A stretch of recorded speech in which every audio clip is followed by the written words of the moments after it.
तो प्रश्न दिया हुआ है कि हाइड्रोजन के कितने समस्थानिक हैं, उनका संगठन व गुणधर्म लिखिए।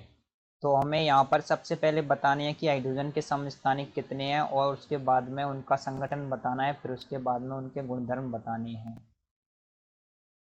तो हम जानते हैं कि समस्थानिक वो तत्व होते हैं जिनका परमाणु क्रमांक समान हो लेकिन परमाणु भार अलग अलग हो। इस आधार पर हाइड्रोजन के 3 समस्थानिक होते हैं। हाइड्रोजन के 3 समस्थानिक होते हैं जिनका परमाणु भार अलग अलग होता है। जो आपका सबसे पहला होता है, मतलब जिसका परमाणु क्रमांक 1 है और परमाणु भार रहेगा आपके 1, इसको हम बोलते हैं प्रोटियम और इसको प्रदर्शित करते हैं हम P से। दूसरा होता है आपके ड्यूटेरियम जिसका परमाणु भार होता है 2 और इसको आप ड्यूटेरियम लिखते हैं और इसको डी से रिप्रेजेंट करते हैं। तीसरा होता है आपके ट्राइट्रियम। ट्राइट्रियम होता है जो कि एक रेडियो एक्टिव होता है। इसका जो परमाणु भार होता है 3 और परमाणु क्रमांक तो समान रहेगा क्योंकि सभी के सभी समस्थानिक हैं, तो ये रेडियो सक्रिय होता है।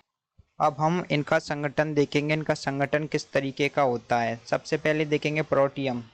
प्रोटियम का परमाणु क्रमांक 1 है, इसलिए इसमें जो प्रोटॉन होंगे वो आपके होंगे ये 1।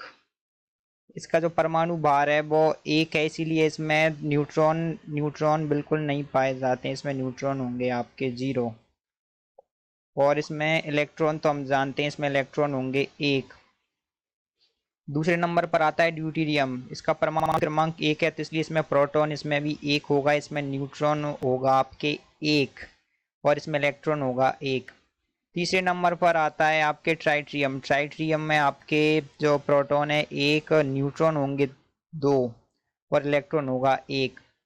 एक बात गौर करने योग्य है, जो ट्राइट्रियम होता है उसको आप ये एक रेडियो सक्रिय होता है, इसको आप रेडियो एक्टिव होता है। ये ट्राइट्रियम रेडियो एक्टिव होता है। और जो आपका ड्यूटेरियम होता है जिसे हम भारी हाइड्रोजन कहते हैं, ड्यूटेरियम इसको आप भारी हाइड्रोजन भी कहते हैं।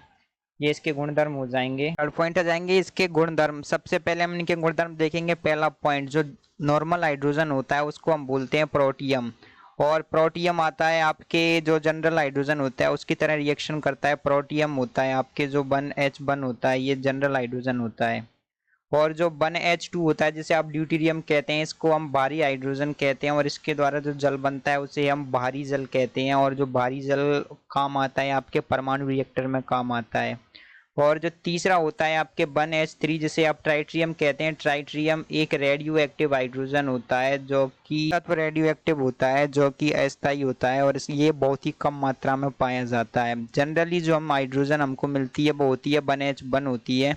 और जो 1H2 ड्यूटेरियम बहुत कम मात्रा में पाई जाती है और बिल्कुल ही रेयर, बहुत ही महीन, समुद्र में एक बूंद के समान जो ट्राइट्रियम है वो पाई जाती है।